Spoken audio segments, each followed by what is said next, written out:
las pongo a disposición de todos los adesianos. Son 85 páginas llenas de sabor y vida, porque recordar es vivir. Muchos nos veremos retratados cronológicamente en sus párrafos y otros muchos, promociones posteriores, podrán conocer lo vivido por tantos compañeros de promociones aún más anteriores a las nuestras, a quienes lo conocimos como grandes cuando apenas éramos chicos. Algunas llevan el nombre de los autores y la fecha en la que nos la mandaron. Otras, lamentablemente, son de padre desconocido. Este es el índice. El Día de los Inocentes, Víctor Castro. No se puede olvidar, igualmente, que la auxiliadora le habla a la Inmaculada, del negro Castro. Sentí orgullo, pero igualmente del negro. Y ya puede tomar su desayuno, de Juan Manuel Aristondo. Magdalena, artistas de teatro, del negro Castro. El mundo ha cambiado, Raúl Venero Álvarez. El padre Ambrosio Tirelli, qué días aquellos, de José Domingo Trelles. Más del padre Ambrosio Tirelli, esa fue mía, igual que después un gol, no, un golazo, de Hugo Calderón. Magdalena y la música, de José Domingo Trelles. Un ratito que está pasando por acá, que se metió ahí. Ya. Impresiones de Magdalena, de nuestro recordado Luis Esponda. Magdalena, uno de los grandes maestros. Los padres Gerardo Juge, el cura argentino que llegó para quedarse, de José Domínguez Trelles. Magdalena y el bien comer, de Víctor Castro. Milagros de María Auxiliadora, de Luis Esponda. Una rata para el almuerzo, de Juan Arapovich. La plancha, Guillermo Mazzotti. Herzog Sokub y el novicio, de El Negro Castro. Otra que fue mía, Desde los pórticos, de César Blondet. Dramas y comedia, no tengo el autor. El padre Mauqui, de Luis Esponda. Guaitapayana, Joaquín Garcés. Mi amigo Giuseppe, también de Joaquín. Ocopa, también de Joaquín. Padre Ambrosio Tirelli, Reposi Ruggiero. Ese es un documento que no sé quién me lo mandó, está todo en italiano y cuando tengan el texto lo podrán leer. Es una biografía del padre Tirelli, escrita desde Italia. Padre Carlos Cordero, de Hugo García. Otra de Luis Esponda, y profesor de Física y Química Palos, que ya lo leí anteriormente, de Manuel Cachorro León. Tengo que decir que si llegan otras colaboraciones, irán añadiendo a estas ya recopiladas para conocimiento y gozo de todos nosotros. Tengo que confesar que al ir releyendo algunas de ellas, me hicieron desternillar de risa. Otras me pusieron nostálgico con los recuerdos de tantos salesianos que pasaron por nuestras vidas dejando huellas, y otras fueron motivos de pensamiento y reflexión. Pero ahora, para este viernes cultural bajo mi responsabilidad, vamos al grano con algunas de ellas. Quiero comenzar con dos referidas al padre Carlos Cordero Rodríguez, con homenaje a este gran salesiano que se encuentra en delicado estado de salud. Hugo García nos decía esto: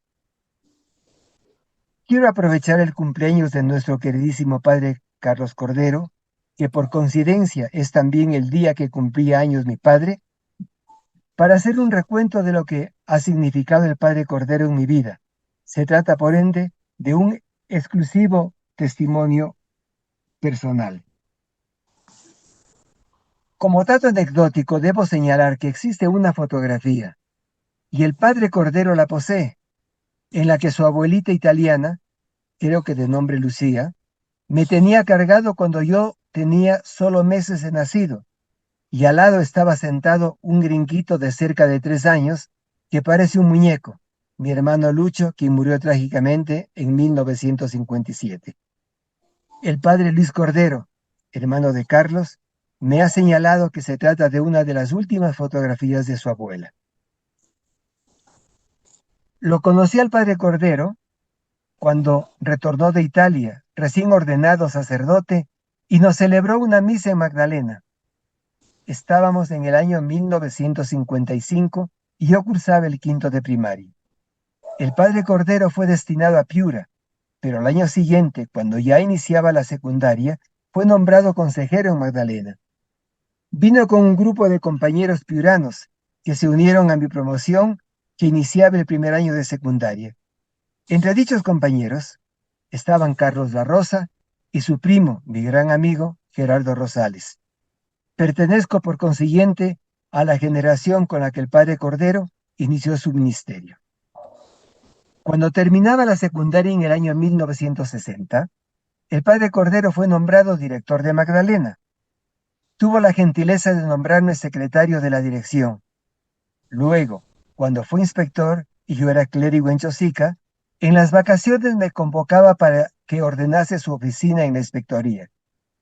Hoy, después de tantas décadas transcurridas, valoro cada vez más esa enorme confianza que depositó en mí. Durante el segundo semestre del año 1961, los que éramos postulantes, pues nos preparábamos para ingresar al noviciado, recibíamos diariamente, padre director Carlos Cordero Rodríguez, magistrales clases de espiritualidad. Nos encontramos entre ellos Carlos Bacasela, Pablo Rubianes, César Rabines, Manuel García, Jorge Segarra, Wendo Rodríguez, Américo Calderón, Walter González y otros. Durante un semestre escuchábamos a diario los comentarios del padre Cordero sobre las obras de San Juan de la Cruz y de Santa Teresa de Ávila, y por supuesto de San Juan Bosco. Sus clases fueron realmente magistrales. Yo ya había sido alumno del padre Cordero en el curso de literatura, y como ya lo he dicho en algunas oportunidades, su estilo literario y su capacidad de síntesis siempre fueron para mí un modelo a seguir. Sería torpe de mi parte señalar que en mi largo trajinar por el mundo de las culturas y de las universidades nacionales y extranjeras, no haya escuchado exposiciones más magistrales en literatura.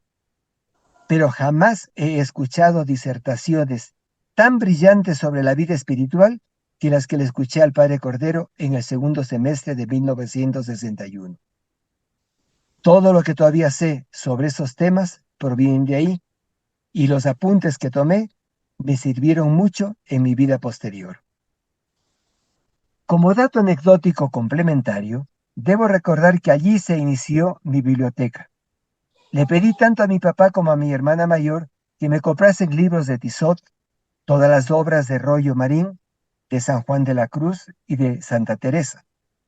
Fueron la simiente de una biblioteca de más de 20.000 volúmenes, contando la parte mayoritaria, que es la que recibí en herencia de Luis Alberto Sánchez, y los generosos obsequios que me hicieron los poetas César Calvo y Gustavo Valcárcel, así como los destacados políticos de izquierda Jorge del Prado y Alfonso Barrantes, por lo que es considerada una de las bibliotecas privadas más importantes del país.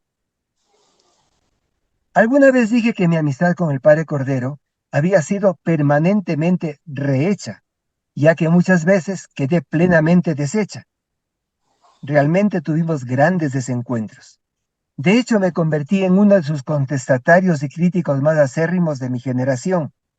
No obstante, y muchas veces en contra de mi propia voluntad, siempre rebrotó mi amistad y aprecio por él. He meditado mucho acerca de la causa de estos desencuentros y reencuentros.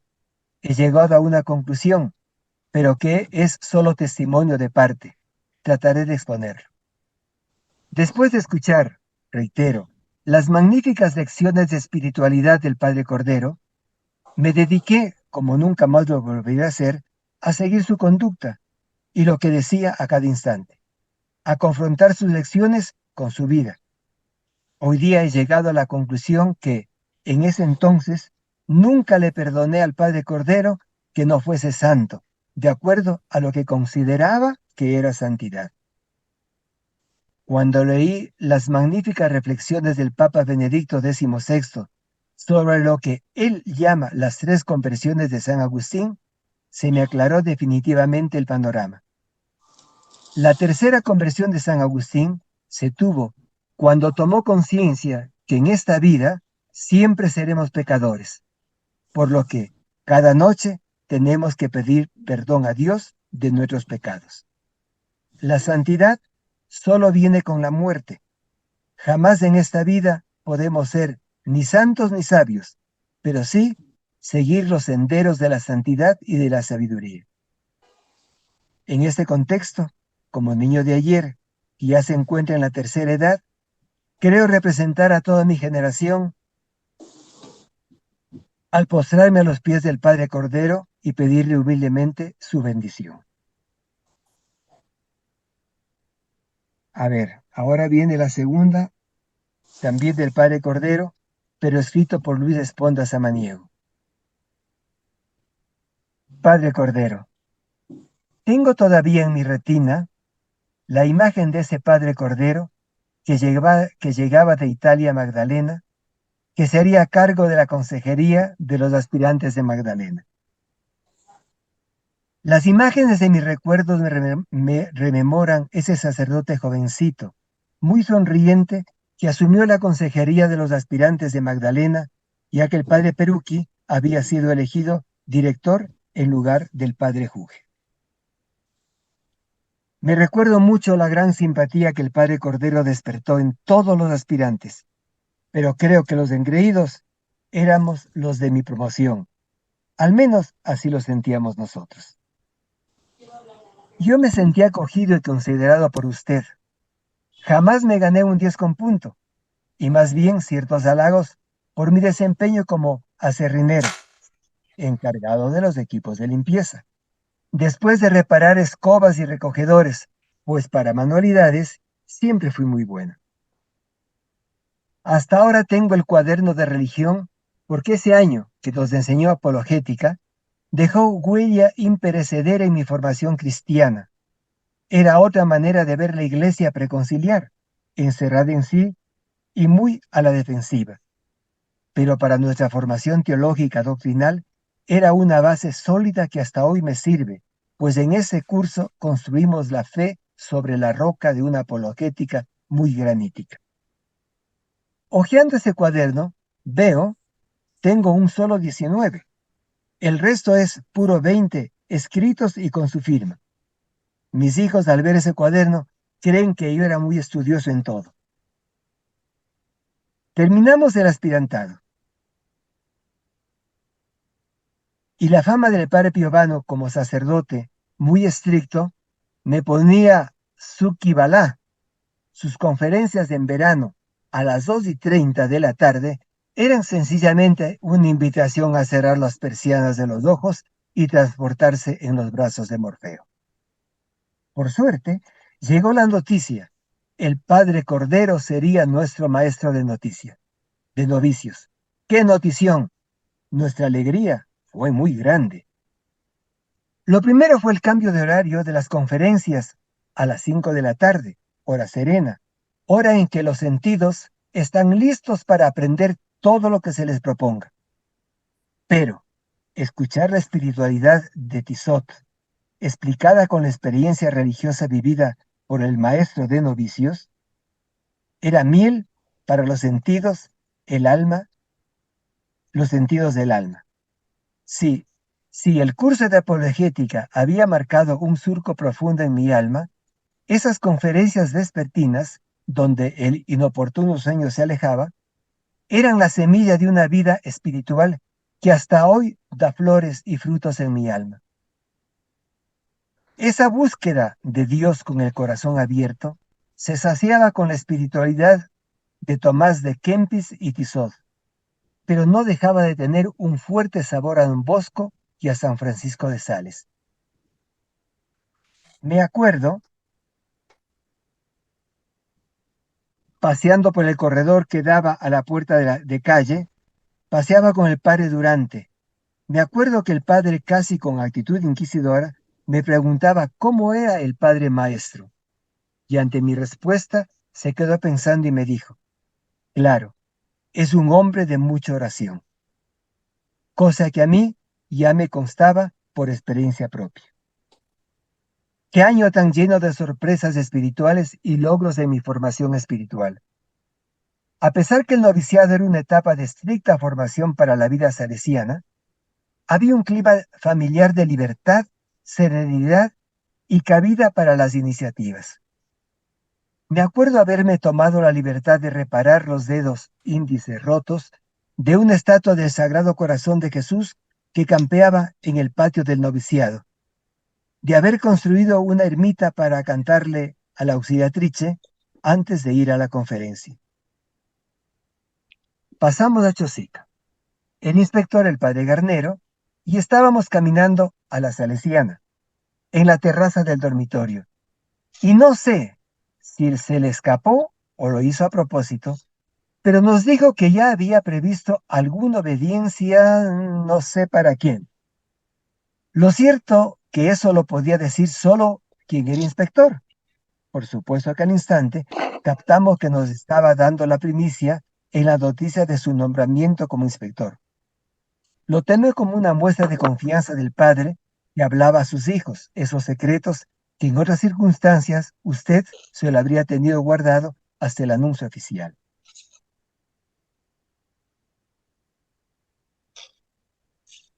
Yo había tenido problemas de vocación durante mi estadía como trinista en Breña. Había visto morir a don Ángel Giglione. Mejor dicho, esa mañana fui yo quien encontró muerto en su cuarto al padre Ángel, con el rictus mortis de un ataque cardíaco, probablemente producido entre las 3 y 5 de la madrugada. Vi morir al padre Serra, solo, en la noche, sin nadie que le tome la mano y le acompañe hasta el umbral de la muerte. Yo mismo había sido abandonado 3 días en mi cama por el problema hepático que siempre sufrí.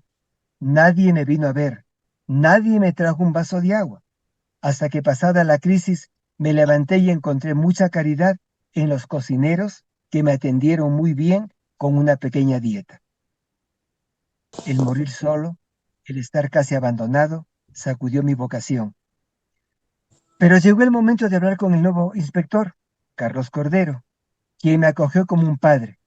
Me dijo que las casas grandes tenían ese problema y que por eso me mandaría a una casa pequeña.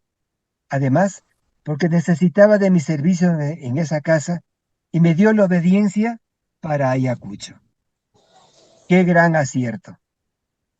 Estar con 3 sacerdotes de primera, y rindo homenaje y gratitud a esos 3 grandes sacerdotes. En primer lugar, a don Vicente Raceto, director, de quien ya hablé en otra oportunidad, a Ennio Leonardi y a Marino de Prá. ¡Qué trío estupendo! La misión era levantar el bosco que estaba alicaído. Pueblo chico, chisme veloz. Se enteraron de nuestra llegada y ese año ya no teníamos espacio para nuevos alumnos. Vinieron de lo mejorcito de la ciudad de Huamanga. Me acuerdo del problema de la luz eléctrica en la casa de Ayacucho. Fuga de corriente por todo sitio, alambres como telarañas, apagones a cada rato. Don Vicente Raceto pidió que ese año fuera solo para el retiro, pues era enero y febrero me la pasé instalando una nueva red de iluminación. Esta vez mi conversación con el inspector fue optimista y agradecida. Era cierto, en casa chica el corazón se hace más grande. Qué alegría cuando nos visitaba algún salesiano, era toda una fiesta. Ni qué decir cuando venía el provincial. Después del retiro espiritual, volví a Ayacucho acompañado de Ramón Calderón. El equipo se hizo más fuerte, pues Ramón enseñaría matemáticas. Era difícil en Ayacucho encontrar un buen profe de matemáticas. Ramoncito llenó ampliamente ese espacio. Ese año me tomé la libertad, con complicidad de Ramón, de llevarme una sotana blanca, ya que en Ayacucho el calor era muy fuerte. A veces parecíamos un par de gaviotas blancas caminando por Pampa Cancaya, de especímenes para el museo, pues la taxidermia era uno de mis fuertes en biología y muy valorado y estimulado por el padre Raceto, que a su vez preparaba todo lo referente a insectos. Qué hermosas mariposas las ponía en diversas cajas hechas ad hoc. Hicimos un bonito museo de historia natural. Finalmente, la noticia oficial del inspector. Toda mi promoción iría a Europa a estudiar teología. Unos a España y otros de Italia. Pero haríamos medio año más de tirocínio, que lo hice con tanta alegría que pasó volando. A mí me envió a Italia con otros compañeros en este orden. Jorge Serra y Julio Alberca a la Crocetta. Julio Salcedo y Antonio Brac a Roma, al Paz Pontificio Ateneo Salesiano. Pedro Amendaris, Justo Dávila y Luis Espondo a Castellamare Stabia, aunque el primer año lo hicimos en Salerno, porque la Universidad de Castellamare solo la inauguramos al año siguiente. Parte del aspirantado, todo el noviciado, parte del filosofado y todo el trienio estuve bajo la sombra de un gran sacerdote, guía perfecta en la espiritualidad y paternal autoridad. Ese sacerdote es el padre Carlos Cordero Rodríguez, a quien, para terminar estos garabatos de recuerdos, solo me queda decir, gracias, padre Cordero. Esto lo leemos, como lo decía en un principio, recordando a nuestro gran y querido padre Cordero. De José Domingo Treyes, este recuerdo, el padre Ambrosio Tirelli. ¡Qué días aquellos! A propósito, Hugo Calderón está con nosotros, ¿o Chete. no? Hugo, Sí, sí, sí, Sí, ahí estoy, está. Carlitos, sí. sí. Hugo, Dime. cuando lea tu anécdota, cuando ponga tu anécdota, por favor quiero que la leas tú. Si te acuerdas que me la mandaste. Sí, sí. A propósito del pedido de Hugo Calderón, solicitando una foto del padre Tirelli, parece que a muchos de nosotros nos ha invadido la nostalgia y han comenzado a aflorar anécdotas alrededor de nuestros grandes maestros de Magdalena. Una de las cosas de que nos apreciamos los que pasamos por Magdalena es la de nuestro estudio de latín y griego, de latín en particular, ya que el padre Ambrosio Tirelli, a quien don Bosco le había dicho, estos sicut gigas ad currendas vias domini, era algo así como el artista que daba, solo enseñaba a los de los últimos años, los últimos y más exquisitos toques finales a nuestro estudio de latín. Exigente, comprensivo y hasta por momentos juguetón. Haber sido alumno de latín del padre Tirelli es como llevar en ese imaginario bagaje de conocimiento la firma indeleble de un maestro, de un Rafael, de Miguel Ángel o de un Tiziano. Tenemos un valor agregado que nos une directamente a los discípulos directos de don Bosco. Decía con frecuencia el padre Tirelli que los primeros alumnos de su clase en latín, allá en Baldoco, habían sido Monseñor Luigi Versiglia, hoy santo, Luigi Macchi, sí, el mismo autor del diccionario que tanto utilizamos y que trabajó luego en Argentina, y él mismo. Anécdotas del padre Tirelli, muchísimas. Ahí van, no te saltes tanto.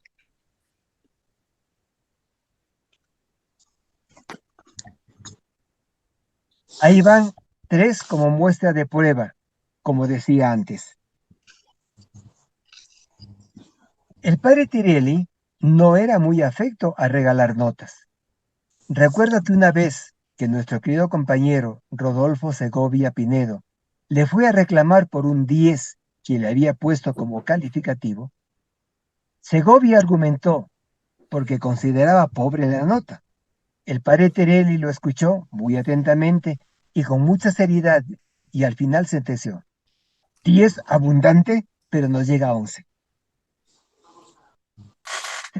Como quien dice, tiene razón, pero igual vas preso. Y se acabó el reclamo y a otra cosa mariposa. La siguiente anécdota probablemente nos pasó a muchos de nosotros. Se trataba de una composición en latín que nos había pedido como tarea. Le sucedió a varios que, al ser devuelta y evaluada la composición, no había ninguna anotación que señalara la presencia de algún error gramatical o sintáctico, pero igual tenía un lapidario 11. El reclamante argumentaba precisamente eso, la ausencia de error alguno, a lo que el padre Tirelli, recostándose en el respaldo de la silla que le servía de trono magisterial, sentenciaba: no suena, castellano con palabras latinas, y como no le sonaba, a llorar al río. Mi querido hermano y amigo del alma, Manuel Enciso Ardiles, cuyas siglas obviamente eran MEA, siempre fue, además de flaco, muy gracioso, dado a las payasadas en clase. El padre Tirelli había llamado a varios de nosotros a declamar parte de la primera catilinaria, aquella que comienza: Cusque tandem abutere Catilina paciencia nostra. A cada uno de nosotros nos había ido con distinta suerte, a unos bien y a otros no tan bien, hasta que le toca el turno al buen Manuel. Histriónico él, comienza a recitar con la confianza de un redomado canchero en estas lides. Confianza que fue increciendo al comprobar con estupor, tanto él como nosotros, que el padre Tirelli llevaba el ritmo de la recitación con golpes acompasados de su pie sobre el piso del aula, manteniendo los ojos cerrados en obvia señal de arrobamiento. Esto envalentonó más a Manuel, que comenzó a poner más fuerza y sentimiento a su declamación, al mismo tiempo que nos prodigaba al resto del salón una serie de muecas de su amplísimo repertorio. Estaba en su día de gloria, para envidia de nosotros. Termina Manuel su obra de arte, el padre Tirelli abre sus ojos y cual Júpiter tonante sentencia: asiento, el peor de todos. Ante el desconcierto de Manuel y el jolgorio burlón de todos nosotros, jamás supimos quién actuó con mayor convencimiento, si el gracioso Manuel a nuestro exigente y burlón maestro de latín. Qué días aquellos, mis amigos. Por favor, Hugo, te cedo la palabra. Gracias. ¿Un gol? No, un golazo. Primeros años de la década de los 60, Chosica, la Villa del Sol, albergaba la bulliciosa alegría de los aspirantes, yo entre ellos. Completaban esta colectividad los trienistas, con quienes compartíamos la casa del filosofado en amenas vacaciones veraniegas. Vacaciones en Chosica, paseos largos y cortos, sol y lluvia, estudio y recreos, campeonatos y juegos salesianos. En enero, preparación para la fiesta de Don Bosco, Iste Confesor. Viaje muy temprano a Breña, misa solemne pontifical, Sapientiam Dedit Illi. Almuerzo en uno de los comedores de los internos, cine en el oratorio. Febrero, gincana y juegos salesianos en carnaval. Aunque las actividades eran paralelas, algunas de nuestras actuaciones se veían enriquecidas y gratamente matizadas con la participación de nuestros hermanos mayores. Somos los niños más engreídos de esta noble y bella ciudad. El Caramanduca cantaron alguna vez al más puro estilo criollo. Lo más esperado y que marcaba época era el clásico partido de fútbol trienistas versus aspirantes, que prácticamente cerraba las vacaciones de unos y otros. Ambiente festivo, sana rivalidad.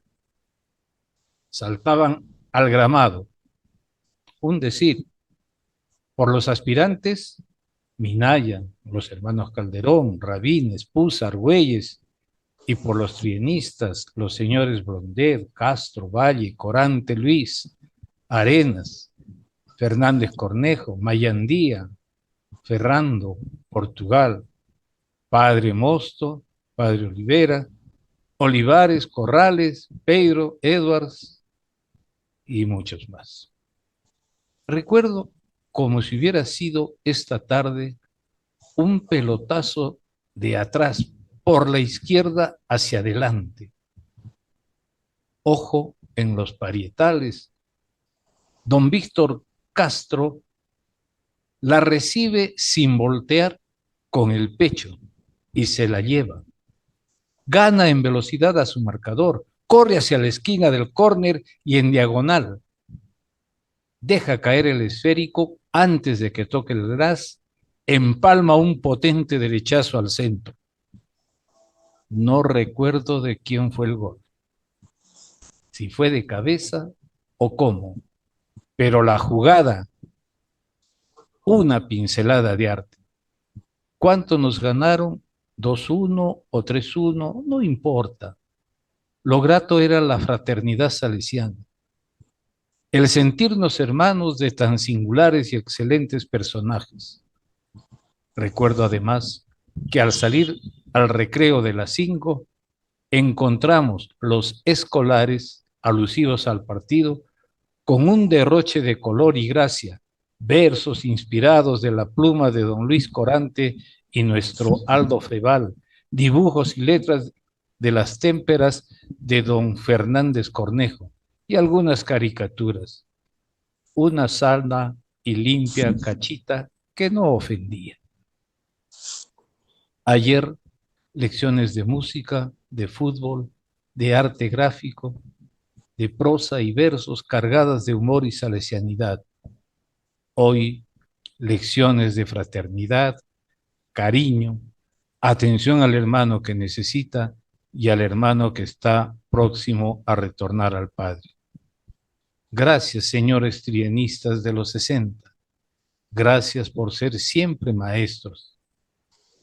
Nota, puede ser que algunos nombres me fallen, pero la jugada sí fue de don Víctor. Bueno, del mismo negro, Víctor Enrique Castro, Magdalena y el bien comer. Si la música era el alimento del espíritu, un buen plato de sopa o un arroz con frijoles era el alimento adecuado para el cuerpo. Y así, el espíritu podía escuchar música, estudiar, es decir, pensar. O como decían los inteligentes, cogito ergo sum, aunque no sé qué haría el cogito sin un buen sum. En Magdalena se comía bien educaditos, sin los codos sobre la mesa, usando correctamente los cubiertos y la servilleta al cuello, sobre las rodillas o en el suelo, donde muchas veces terminaba. Al fin y al cabo, la prenda que mejor nos protegía de cualquier mancha o suciedad era el guardapolvo adminículo que se merece un recuerdo especial.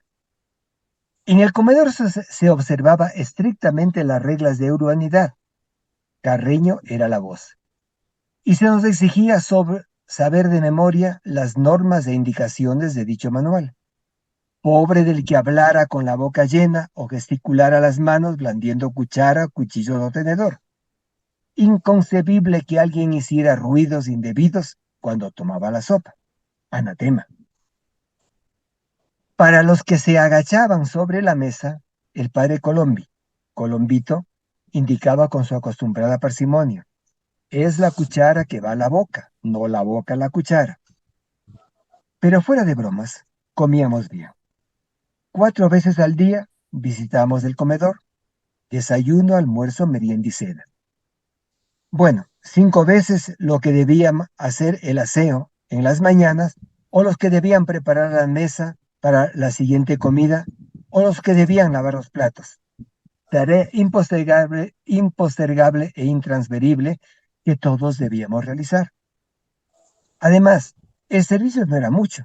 Más o menos 100 platos soperos, 100 tendidos, 100 de postres, 100 vasos, unos 400 cubiertos y una 20 soperas y fuentes. Pan comida. A propósito del pan, en el desayuno, la gloria, calientito. En la tarde, ya un poco jeve, pero siempre a disposición. 2, 1, 2, 1 obligatorio. Es decir, 2 en el desayuno y merienda y 1 en el almuerzo y en la cena. Pero el que quería siempre conseguía algo más. Las comidas eran, como se dice, sólidas y abundantes. Eso sí, no había exquisiteces. Me equivoco si hubo una oportunidad cuando se contrató a un cocinero de barco, quien de entrada dijo que él no era cocinero, sino chef. Y aguaitábamos al gordito, vestido todo de impecable blanco y un gorro alto igualmente blanco. Su primera comida fue una novedad y decepción. Novedad por pulca y excelente presentación. Lo que parecía una exquisita ensalada vestida de frescas lechugas resultó siendo una medicamentosa ensalada de berros, que por lo amargo casi nadie comió. Y de segundo, nada menos que huevo abotonado, rodeado de media papita dorada, una rodaja de tomate y una lechuguita. Decepción total porque se nos quedó en el diente. En el comedor sufrían los hijitos de mamá. Acá no existía el cariño maternal de, papito, si no te gusta la menestra, te preparo otra cosita. Ni hablar. O comías o te quedabas en blanco. Las disposiciones del padre Peruqui eran muy claras. Si no tomas la sopa, no hay segundo. Si no comes el segundo, no hay postre. Pero la naturaleza es sabia. El hambre muy pronto te acomodaba a las circunstancias. ¿Será por eso que hasta ahora?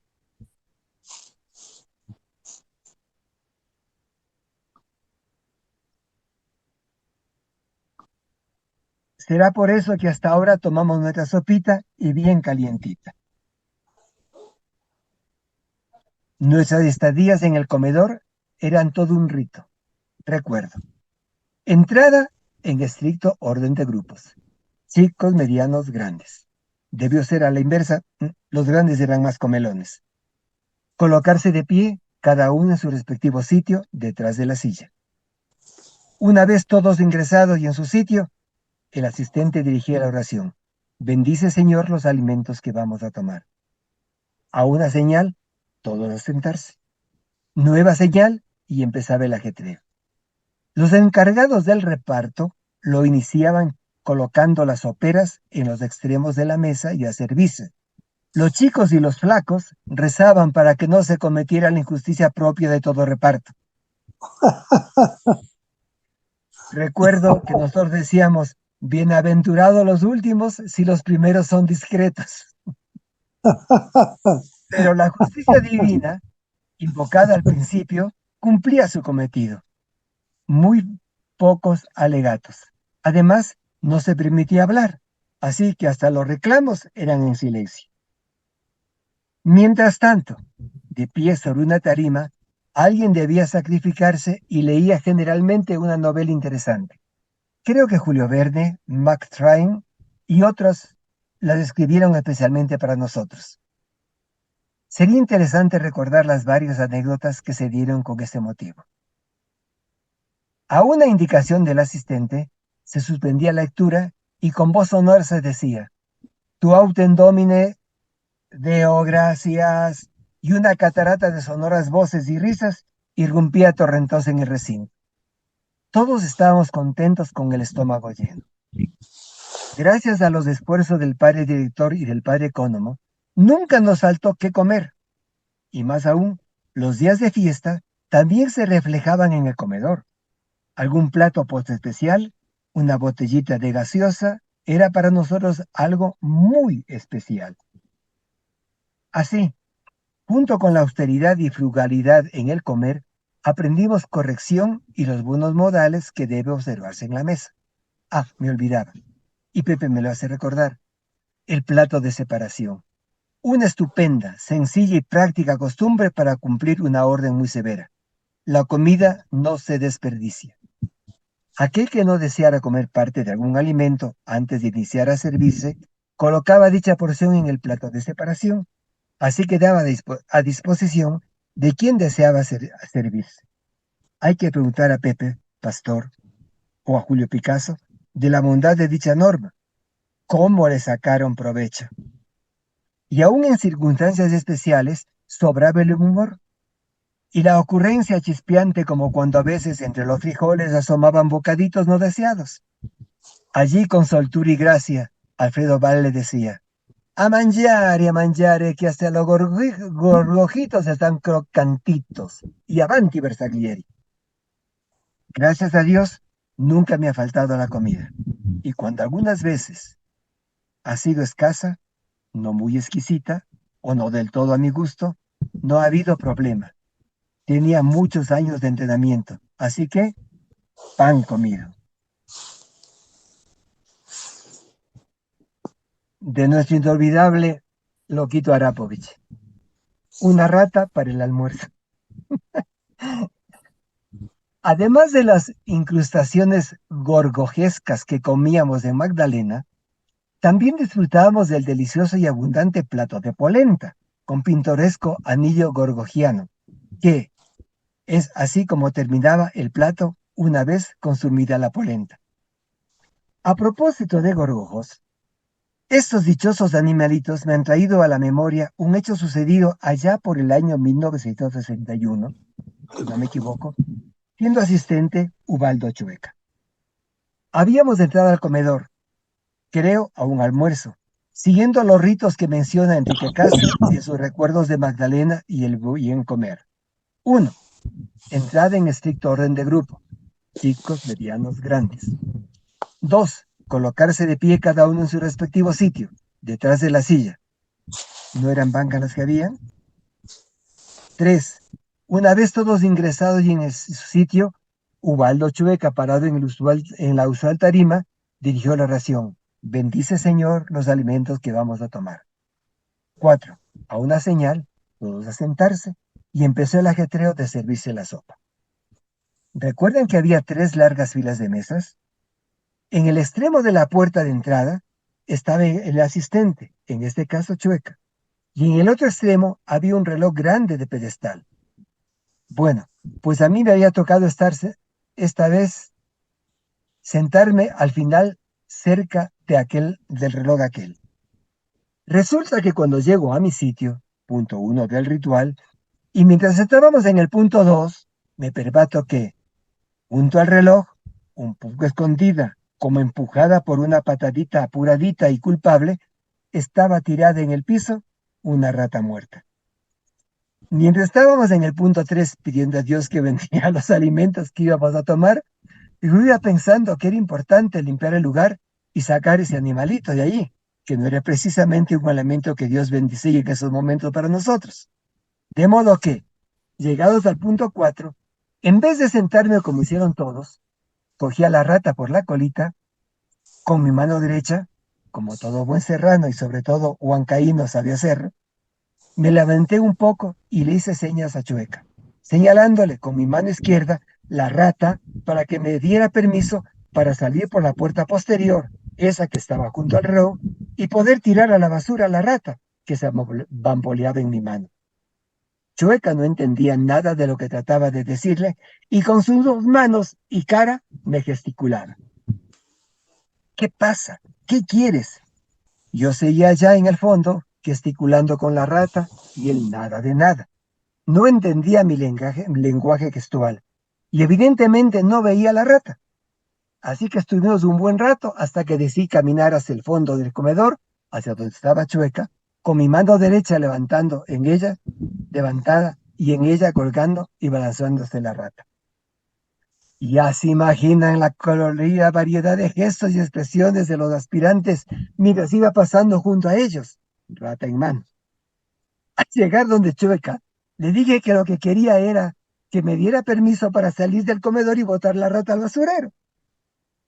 Completamente sorprendido, llevándose una mano a la boca, con una cara de asco y gesticulando con las expresiones faciales que le eran tan peculiares y de las que algunos disfrutábamos maliciosamente, finalmente me dio permiso. Y salí del comedor, boté la red en el basurero, regresé a mi sitio y disfruté de un delicioso plato de polenta. Mientras algunos hacían separaciones completas de su plato, pedían permiso para ir al baño, sonreían pícaramente o etcétera, etcétera, etcétera. Ya. Esta es de Guillermo Mazzotti. Y aquí, esta es una de las que más me han hecho reír y por más que le he leído varias veces, hay partes que no puedo contener.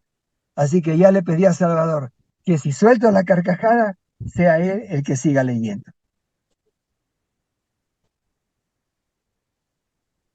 La plancha. En uno de los acostumbrados partidos de fútbol librados en la cancha del Oratorio, ocurrió un hecho que revivíamos con Alfredo Vale cada vez que nos encontrábamos. En esa oportunidad, Alfredito, después de engolosinarse con la pelota, terminó echado en el duro suelo debido a una plancha con que me opuse a su juego. Bueno, que Castro represente un conde o que Arapovich almuerce rico con su mano oliendo rata, eso sí tiene gracia. Pero que alguien planche a otro compañero en un partido, quizá los más jóvenes digan, ¿y qué? Quienes conocimos a Loco Valle, en cambio, aceptaremos que sí tiene sentido. En general, toda acción de este gran personaje, el Loco Valle, era una anécdota para escribirse. Nadie como él para generar anécdotas y para contarlas. Pues que ésta sea en su cumpleaños en homenaje a un hermano de gran espíritu, completamente entregado a todo lo que hacía, especialmente a la amistad, y que me perdone la construcción gramatical y otros asuntos en lo que fue experto. La anécdota de hoy, entonces, no radica tanto en la plancha, cuanto en todo ese contexto, desde cuando Valle toma la pelota en los pies, digo mal, cuando de chiripa la bola va a dar a sus pies, hasta que aterriza de panza 3 o 4 metros barriendo el suelo. Hay que hacer un previo. Alfredito dominaba la lengua más que los pies. Sabía mucho más de literatura en un salón de clase o en un auditorio que llevar hábilmente una pelota de fútbol por la cancha. En esta podía pasársela todo el tiempo, corriendo de aquí para allá, botando espuma, repartiendo patadas y codazos, pero sin tener la suerte de tocar el balón. Yo podría afirmar que nunca saboreó la alegría de meter un gol, ni siquiera un autogol, de manera que sentir la deseada pelota en los pies representaba algo así como tener en brazos a Sofía Loren o a Brigitte Bardot, por nombrar dos niñas de la época. Por fin podía equipararse a los mejores compañeros. Ya verían de lo que era capaz. Y, por supuesto, con tal regalo entre sus chimpunes, el maestrito inició su carrera al arco, con el mismo ímpetu con que iniciaba sus peroratas sobre literatura. Supongo que una vez la redonda en sus pies, Alfredo entró en tromba y el tiempo se detuvo. Todos nos inmovilizamos, estupefactos. No sé si por el insólito de la situación o por miedo a sus brazadas, o para evitar sus gigantescos saltos. El único ser viviente de la cancha parecía ser él con su pelota. Soy incapaz de describirlo en esos mágicos momentos. Yo también me detuve. Para mi desgracia, estaba situado justamente en la línea entre él y el arco. Hipnotizado por la inimaginable situación, yo veía cómo cada parte de su cuerpo resumía la ambición del gol, la posesión de la pelota, la meta deseada. La cancha era totalmente suya. Nadie se le oponía.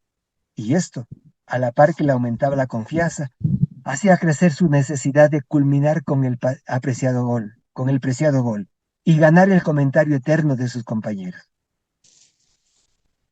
Se convirtió en un bólido que al contacto con la atmósfera, la pelota, se encendió estruendosamente. Era un cataclismo devastador. Su cabello despeinado llameaba. Su cerebro era la explosión que enviaba un cohete al espacio. Sus ojos desorbitados miraban obsesionados el arco deseado. Sus dedos eran garras, sus brazos aspas, hélices de avión. Su boca se movía como fauce de un oso, pronto a engullir la presa. Su cuerpo se contorsionaba. Era un poseso. No corría. Daba tremendas zancadas que resonaban en el silencio que se hizo. Me imagino que su cuerpo, al compás de sus trancos, traducían el ritmo de los caballos gran fuertes de Rubén Darío. Su pensamiento lo impulsaba, invadido por los temas de su vida, los dioses del Olimpo, los héroes de la Eneida, la Ilíada, la Odisea, César y las Galias, el Quijote arremetiendo contra los molinos de viento. Era Atila al frente de los hunos. La decisión, la ambición, la agresividad, la pasión por destrozar todo a su paso, la embriaguez de la victoria, pintaba en su rostro. No, no era solo Atila. Era Atila y su caballo Otar, desbocado, incorporados en el transpondón, loco. Más aún, era el loco montando en bucéfalo, Rocinante, Babieca, o mejor, en Marengo, el caballo preferido de Napoleón, porque Alfredo, por su prestancia, no cabalgaba en jumentos comunes. Sus pies, como los del caballo, sacaban chispas de la cancha, sus pasos retumbaban. Y uno sabía si hacerme a un lado o evitar esa estampida de 1000 búfalos en uno solo, porque era el increíble Hulk, avanzando. ¿Quién podía oponérsele? Era un indestructible y avasallante Terminator. ¿Quién se le iba a enfrentar? Era un rabioso y descomunal pitbull defendiendo feroz su hueso. ¿Quién se atrevía a quitárselo? Estaba a 3 metros de mí y yo permanecí inmóvil, anonadado, petrificado, clavado en la cancha, incapaz de reaccionar ante esa mole que se me venía encima. 2 metros, 1 metro, cuando de repente, respondiendo a la orden de no dejar pasar pelota alguna, como autómata, adelanté únicamente mi pie derecho, lo estiré, afirmé el talón en la tierra y presioné el balón contra el suelo, donde quedó inmóvil, atrapado, detenido en el tiempo. Allí se detuvo la pelota, pero no sé si agradecida por no acabar reventada. Por favor, querido Salva, continúa leyendo tú, por favor.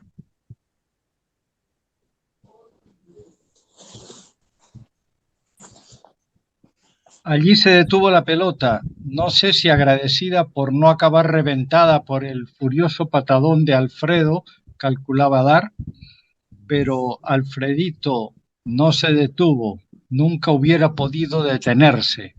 ¿Acaso se puede detener un alud en medio de las montañas? ¿Acaso un huaico puede sosegarse de repente y detener su aterrador desborde? La viada, la inercia de su veloz despegue, todo el peso de su cuerpo que buscaba adentrarse en el arco, la fuerza del choque hacían imposible que se detuviera. Simplemente, las leyes de la física se cumplieron. La fuerza centrífuga actuó. Masa y velocidad se conjugaron para mandar el cuerpo de Alfredo al plano. Alfredito salió literalmente volando. Pasó a mi lado como un meteoro. Me confundo. No sé si oí como un zumbido o un alarido. No sé si era la velocidad de su cuerpo o alguna interjección que ciertamente no era una rogativa, no era un rezo, era el grito desesperado que, expresado en nuestra jerga, decía, ya sabe, todo volvió a tomar movimiento. He volteado y solo el polvo marcaba la ruta por la que Alfredo aún seguía deslizándose por la cancha. Pero todo había terminado. La pompa de jabón, sus ilusiones habían reventado, desparramado en el suelo, junto a él, y hacían también muertas sus ilusiones. Acudimos a verlo.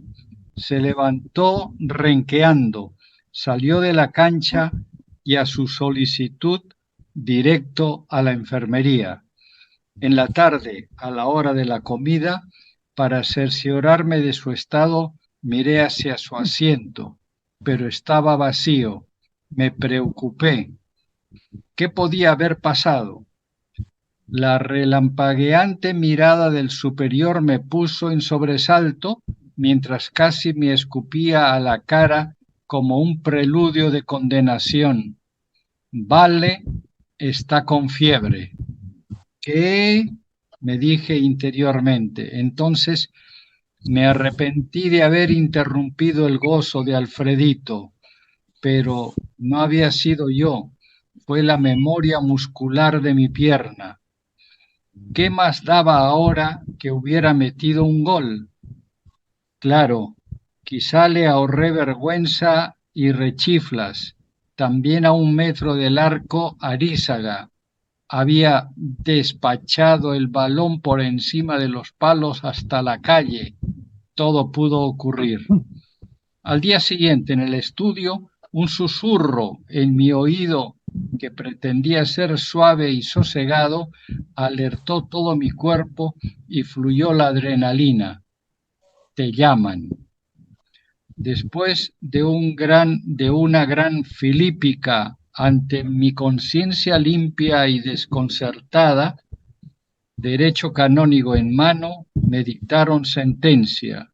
Si Valle no mejora, hasta ahora no entiendo tanto rigor. Un par de días después apareció Alfredo ya recuperado y con el humor jovial de siempre. Al encontrarnos con la solemnidad de quien nombra un sir, me dijo: desde hoy te llamaré La Roca. Una bulliciosa carcajada, una breve disculpa y sin mayores explicaciones seguimos siendo los amigos de siempre. Años más tarde le compré la excelente serie Borrones, esa bella y única producción en su género, utilísima para niños, profesionales, autoridades, obispos y gobernantes. En cada ejemplar estampó su firma y en cada uno hizo referencia a La Roca.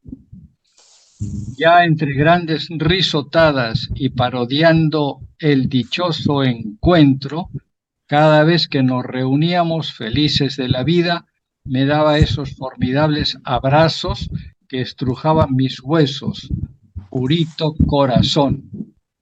¿Cómo no? Siempre efusivo, mi querido Loquito. Que realmente Alfredo era único.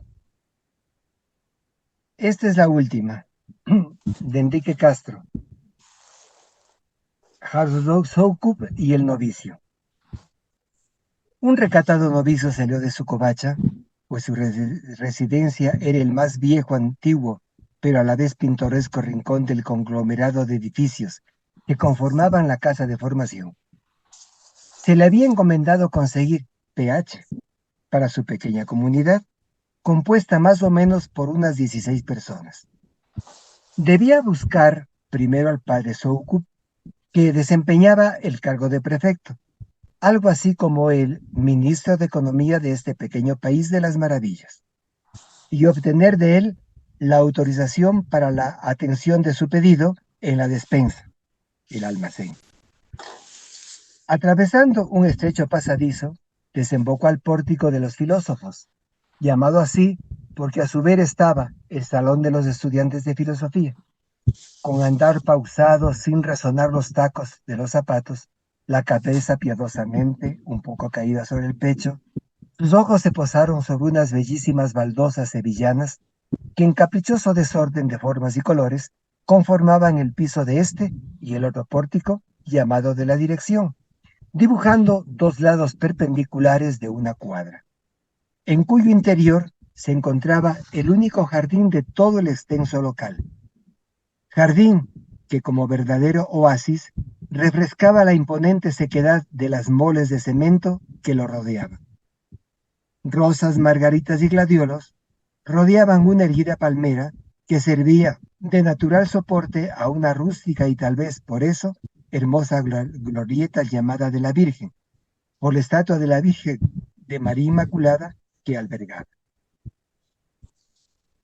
Nuestro novicio mensajero, quien por su lento andar me permitió esta distracción, había ya recorrido los 20 metros del pórtico y solicitaba permiso para ingresar a la oficina del padre Soku, quien, alertado por los cadenciosos golpes en la puerta, salió de su oficina privada y plantó su imponente figura ante el recatado y educado novicio. ¿Quién podía imaginar que el padre Soku era un científico de reconocido prestigio internacional, llegado muy joven desde su lejana Checoslovaquia y se había internado en la Amazonía, convirtiéndose en uno de los más grandes estudiosos de la flora del Perú? Pero no solo era un gran hombre, también era un hombre grande y su presencia inspiraba respeto. Y si a eso se le agrega su hablar rápido, directo, cortante y con un característico acento, no era difícil sentirse nervioso ante él. Pero quien lo conocía bien sabía que era bonachón, pícaro y muy amigo de hacer bromas. ¿En qué te puedo servir?, dijo casi al tiempo que contestaban los saludos con un simple movimiento de cabeza. Padre, por favor, ¿podría darnos un poco de pH? Sin dudar un segundo, el padre Sokup ingresó a su oficina y reapareció con un rollo de papel higiénico en la mano. Rasgó la envoltura y cogiendo la punta inicial del rollo, estiró el papel siguiendo el arco de su brazo, lo cortó y entregó así como 1,5 metros de papel al asombrado novicio, quien perplejo ante tan rápida reacción no atinaba ni a reír ni a reclamar, solamente balbuceó: padre, ¿qué? Y sin dar lugar a que se pusiera el padre Soku, muy serio y con voz fuerte, atarantó al casto novicio. ¿O acaso pretende que también te limpie?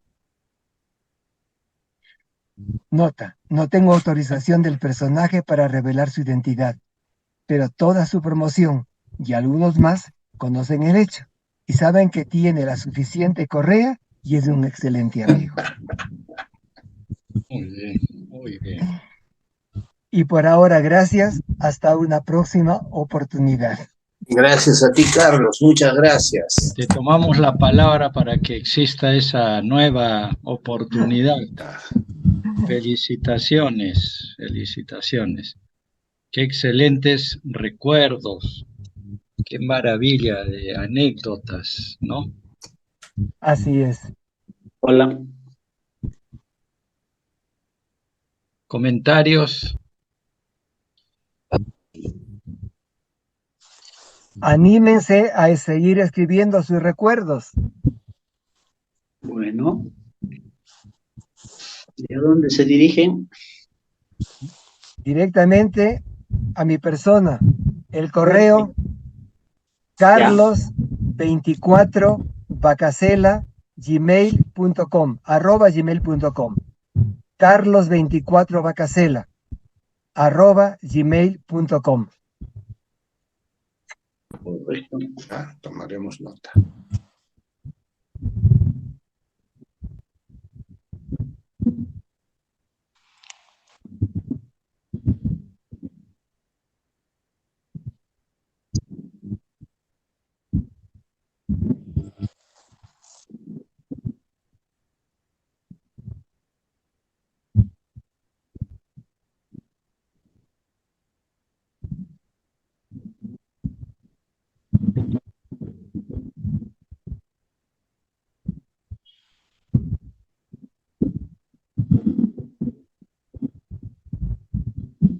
Bacarelo.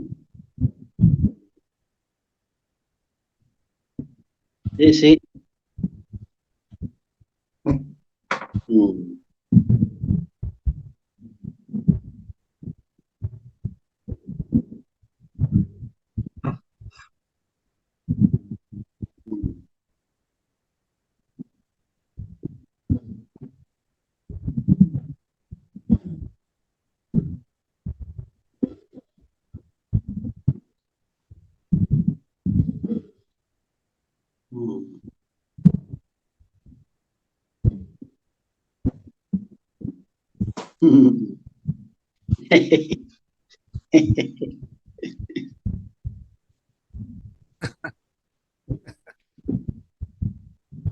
Adrián Sen. Adrián Sen.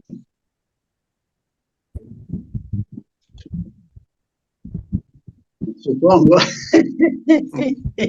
¿Dónde?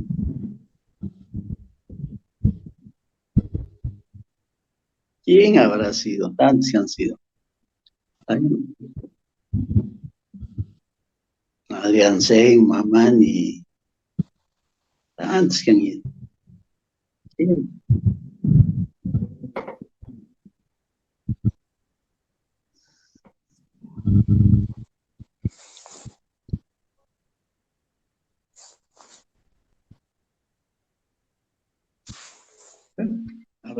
Habrá que escribir. Sería bueno que todos nos propongamos escribir alguna anécdota y se la mandemos a Carlos Bacasela. ¿Qué es eso? Anécdotas y recuerdos. ¿Ya?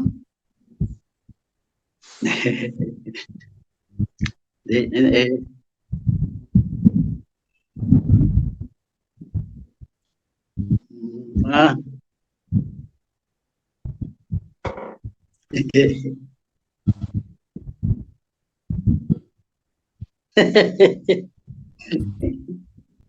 Ah. Ya pues, escriban eso, escríbanlo. Escríbanlo. Wendor, Sí. ¿cuántos recuerdos y anécdotas cuando eras encargado de las proyecciones del cine? Cuéntanos también, pues, los recortes, los de papelitos cortar y todo películas. Eso. De cortar películas.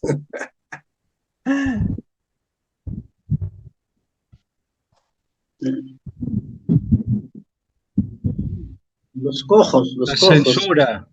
No, quien censuraba era el padre. Sí. Quien efectuaba el corte era yo. Ahí sí, tú eras corte y pega. Sí, pues, porque había que cortar y pegar. Que no se corte la película. Y cuando el carbón de la máquina se consumía también, ¿no? O cuando También. se paraba y se quemaba el celuloide. No, se cortaba pues la luz, ¿no? O sea. Sí, pues.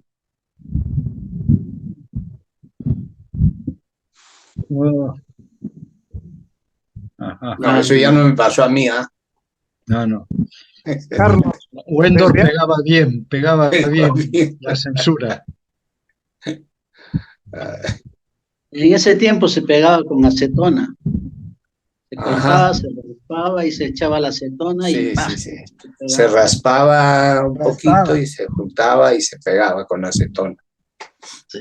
Pues.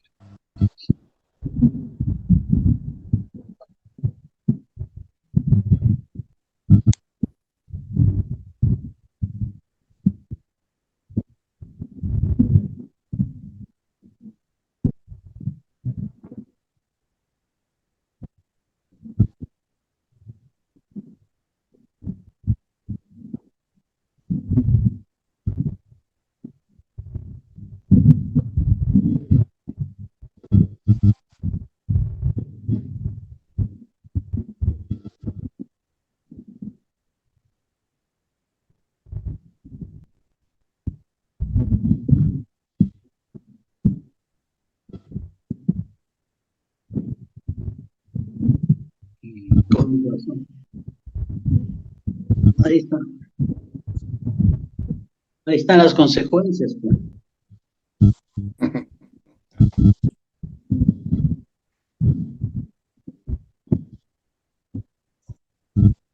Bueno. Muy bien, entonces hemos disfrutado de este compartir de anécdotas de Magdalena y Chosica. Qué bueno que ha estado, hemos disfrutado mucho. Otros se lo han perdido, pero podrán ver. Carlos Salazar, ¿lograste grabar?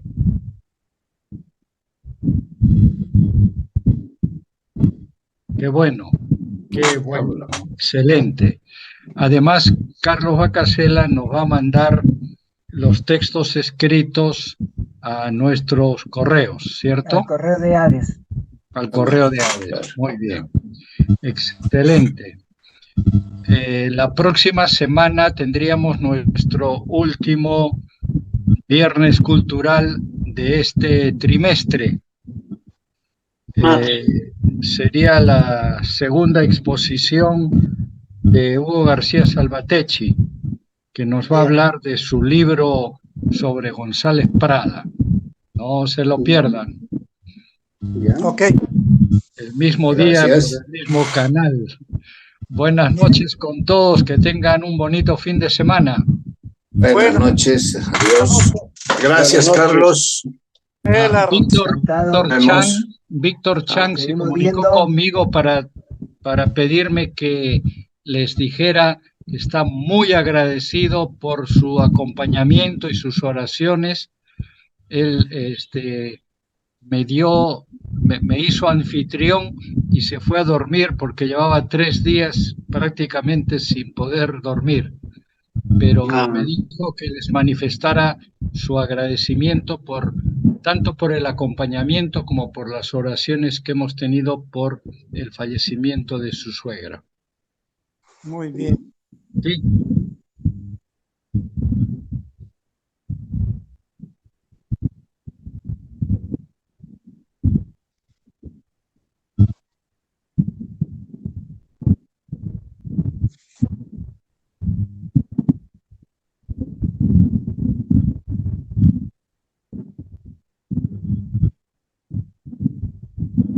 Ya, pero explica cómo entrar a tu canal, explica, a ver.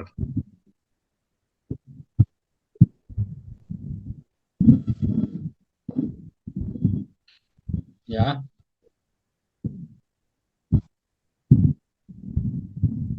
Ya.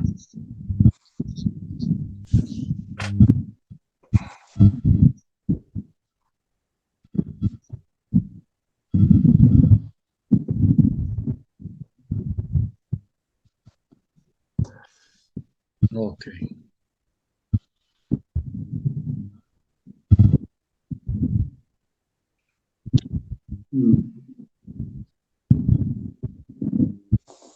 Gracias a ti, Carlos. Gracias. Bueno, muy bien. Buen fin de semana. Buenas noches, de igual manera. Recuerden escribir sus anécdotas, recuerden escribirlas. Buenas noches. Buenas noches. Bonito fin de semana para todos. Igualmente. Igualmente para ustedes.